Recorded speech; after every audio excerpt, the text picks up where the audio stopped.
There's a clear difference between this and this. On this segment of the Auburn Experience podcast, we talk about what made Jungle Village an even more success than Pearlville was 1 year ago.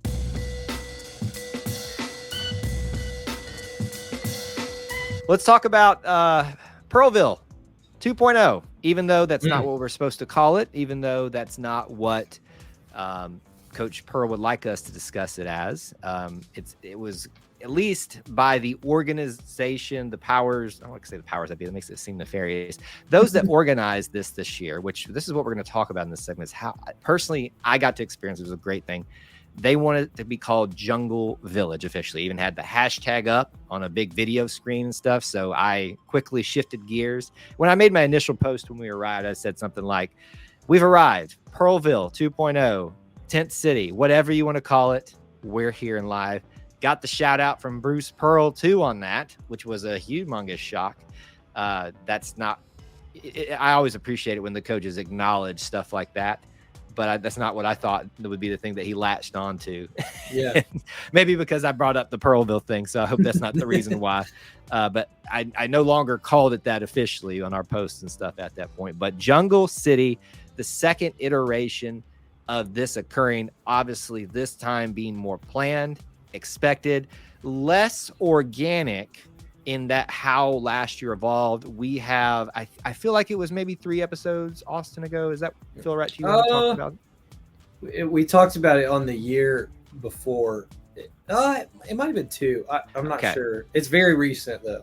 So within the last 2 or 3 episodes, we've spent a good amount just kind of reliving that again and talking about it. I think it was 2 episodes. Now that we're thinking about 2 episodes, so that'd be 21. So go check that out. A whole segment we just spent kind of reminiscing about that. So this year I couldn't miss it and experience it again. Obviously I was there just to document, not really to partake in obviously the food and stuff like that. But although I wanted to, because there was a lot of food being handed out, a lot of good food. I believe it. But I just want to give a shout out to everyone that I can think of that I know was involved in some way in this. And I'm going to not do justice to everyone and every organization that helped create this event. But, obviously Bruce Pearl for inspiring all of, creating the atmosphere to want to do stuff like this. I think Rhett Hobart, I'm sorry if I'm pronouncing your last name, but was it Associate AD? I forget his official title, but for external affairs, essentially this is kind of his purview, and I saw him a lot out there. I'll give a shout out to Michael Floyd, Vice President of the Jungle, the whole Jungle leadership team. They did an outstanding, whoever was involved in pulling this off this year, knocked it out of the park. Organized, fun stuff, organic stuff still was allowed to happen. It was less Woodstocky with still a Woodstock feel. So my hat is off to everybody, students too, that were involved and participated in this. And again, what was ironic, last year we dealt with the cold, Austin, and there was coolness this year, but there was a threat of rain the entire weekend. And somehow, some way, it held off until the last possible minute. I mean, raindrops started coming down the morning of, but it was never bad rain. But as soon as the students got in, college game day got started, that's when the real rain started to arrive. And so it was almost like you get to have this. It somehow held off. It was a beautiful thing to watch, and I enjoyed the heck out of it. Your thoughts and impressions from what you were able to see from afar? Yeah, we talked about from a year ago kind of my role and very small role in things of just delivering donuts, delivering hand warmers, because it was way colder, way less organized. And I even saw someone say there was less anarchy this year with Jungle Village. And I think that is a great way to put it, because it came apart last year. It came about last year. And came apart in some ways, in some areas. Apart on a spur of a moment. And this year it was definitely planned for, prepared for. And I think while we loved the story of how it came about last year and everything that went with it, I think this is more sustainable now. Yes. With this year. And I even love the way that, I did not go out there this year. I did not get to see it with my own eyes. Saw a lot of E2C's coverage of it. Saw a lot of, like you said, Rhett Hobart and the Auburn Athletics staff pictures and videos and things, but loved how they, made the line distinct for tents and distinct for gymnastics. And I thought one of the biggest things last year was that grassy area in the middle, where I think there was a video board this year. Yes, I mean it was just a mud pit by Friday afternoon at 3:00 last year, and this year that was kind of off limits. And another part that Auburn, students caught a lot of flack on last year is the amount of trash that was left over. Saw a lot more trash cans, a lot more signage that said, "Hey, let's clean up when we're done here." And so, yeah, I think it's more sustainable now that we've got some plans in place, and it didn't necessarily take away from, we want students to do this. We think this is a fun thing. It's unique to Auburn basketball and camping out, and something that hasn't been done in the past with Auburn athletics, and we want to keep it going, but we got to have some guidelines, which is totally fair. Right.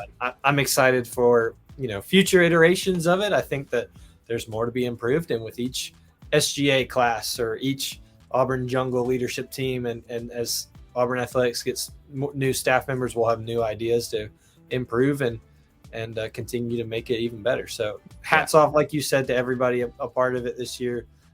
Looks like it went off with a smashing hit, and can't wait to see it again next year.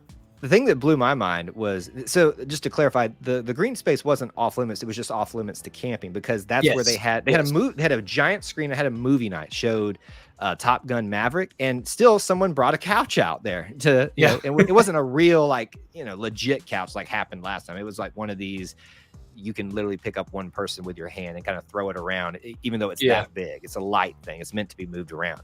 So that was cool, watching that kind of, organic, like people gathering together and bringing couches, bringing their own food, like popcorn and stuff like that. And then somebody from, I think it's the group, I don't know their official title, but the esports, Auburn esports group, people that love gaming and stuff, they set out a tent with 2 screens back to back. Apparently some of the players came out and played games with them too. How about that? That was really cool to see. People were stringing lights on their tents. When I saw it, someone do that on their tent. And by the way, I've got a vlog video that we're going to be releasing, and maybe I've already released by the time you're listening to this episode, on the channel. So please come check it out. It's got full everything that happened from when I arrived Friday afternoon, and even a little bit of extra because I went to baseball practice and things like that. But basically the whole weekend, what this was kind of covered, and you can even go see a full video with Hugh Freeze addressing the students, which was a really funny thing to do. It's just a cool thing to see this actually start taking place. With the other coaches too. I just enjoyed the heck out of this thing. I didn't think I'd be blown away by a giant screen in the middle of the green space, but like the fact that was there to entertain, to play music, to give instructions and promote things. They had Bruce Pearl's Outlive Cancer, QR code that you could scan to go donate and stuff. They had the times for when coaches were appearing, when movie night was starting, when the gates are opening, when gymnastics was being let in. Like, everything was so planned out. It's not like you said, signage. Don't set your tent up on the walkway. The line continues past the walkway over on this side. And then, obviously they had security out there just to kind of watch. So hats off to the security people that probably had to sit all night and watch to make sure we didn't evolve into Woodstock again this time. It was just cool. It was not as organic, right? But it was no less special. Yeah. And my hope, what I would love to see, and I don't know if there's any way to pull this off, is somehow, some way there'd be like a way to set up shade structures for these situations with rain and stuff. So you can still set your tent up, but it's maybe for those that want to just get in line and wait and stuff like that. So they're not getting soaked, because we got lucky this year because it said rain, Noah's flood's coming, and it did after the game. Let me tell you that. But I mean, is there anything else that you can think that they should do maybe to improve upon this? Because I can't think of much.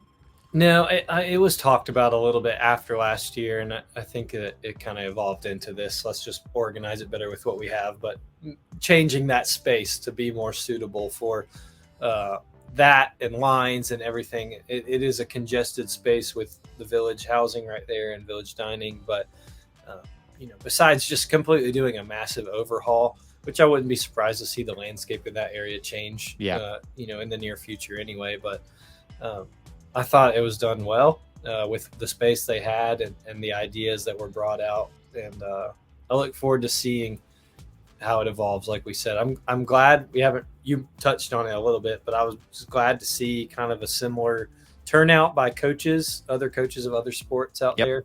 And players too. And organizations, players. They did this well last year, but yes, a lot of people showed up to support in some way.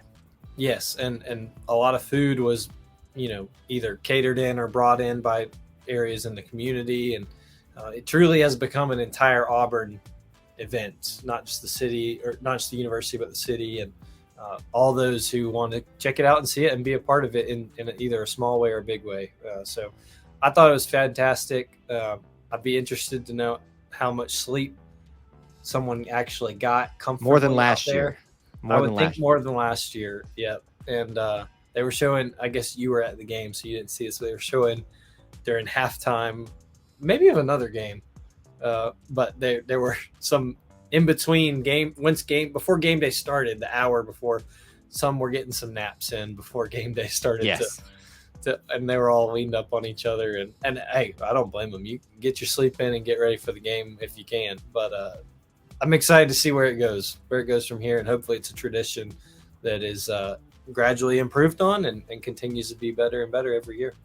Here's one area, or I guess it's not one area, but just something that I'd like to see, because I think what we did in terms of organization, providing for the students, was great this year. And obviously they'll expand on that.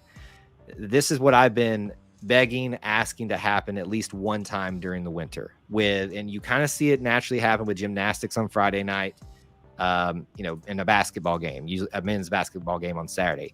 I hope that we can somehow incorporate a women's basketball game before, after, whatever, as part of that on the Saturday, not the Sunday. I know that there's things outside of my control, anybody's control for that, but almost like create a game day, a football game day type of atmosphere where people are encouraged to come bring their RVs out there and then have like a pep rally out there in the middle, in between events or something like that. Like, I would just like to see that game day experience that we have on football where everybody wants to be a part of it, even if it's just, for a few hours the night before.